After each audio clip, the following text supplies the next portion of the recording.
Here, our goal is to calculate the size of angle X. And notice, here we have a useful geometrical rule which states that angles on a straight line add up to 180 degrees. Notice we have angle X here. It is one of the angles inside of this triangle right here.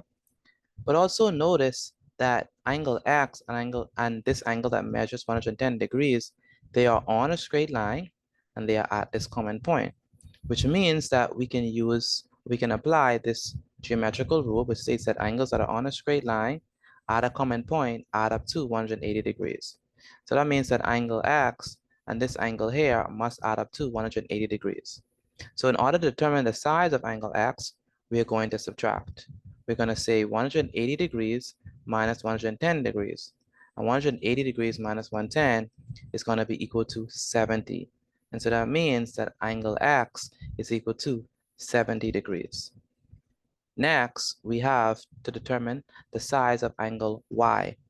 Notice that angle X here is 70 degrees. And notice that we have two geometrical rules that we could use to help us answer this question.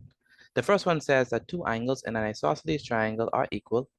And the second one says that angles in a triangle add up to 180 degrees. Notice here that we are dealing with an isosceles triangle. And we know that we are dealing with an isosceles triangle because of these two strokes.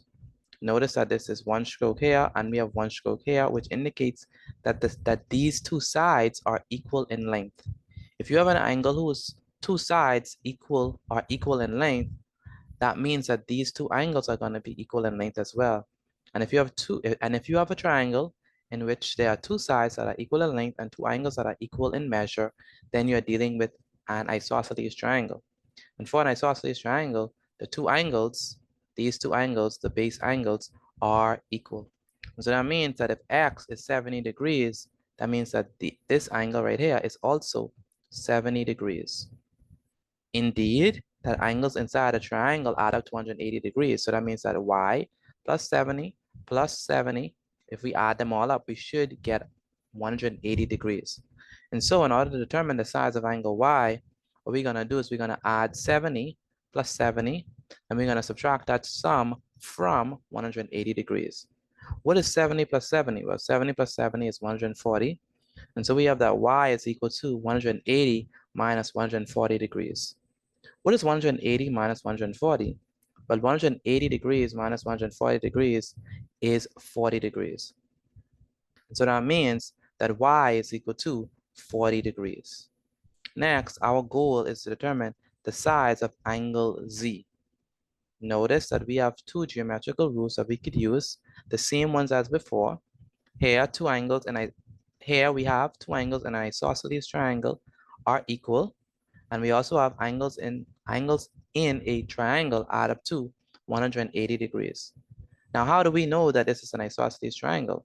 Well, we know that this angle here is an isosceles triangle because here we have one stroke and here we have another stroke, which means that this side and this side are equal in length.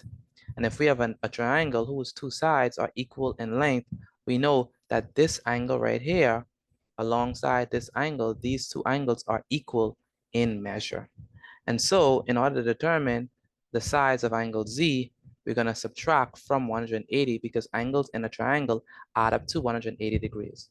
So let's subtract. We have 180 minus 110, but after we perform the subtraction, we're going to divide our answer by 2 because we want to split that answer into 2 because we have two angles which are equal in measure. So whatever we get after we subtract, we're going to split it into 2 because that must be shared with two angles, all right? And they must be equal. They must be equally shared between two angles because they are the same.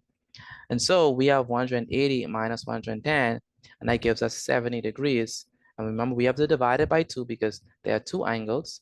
And so that means that we have 70 degrees divided by 2, which means that Z is equal to 35 degrees because 70 divided by 2 is 35. And so this right here, this angle here is 35 degrees, and this angle here is 35 degrees. And if we add 35 plus 35, we get 70. And if we add 70 to 110, we get 180. So the angles inside this triangle add up to 180 degrees. And so Z, angle Z is 35 degrees, and that's how we get our answer.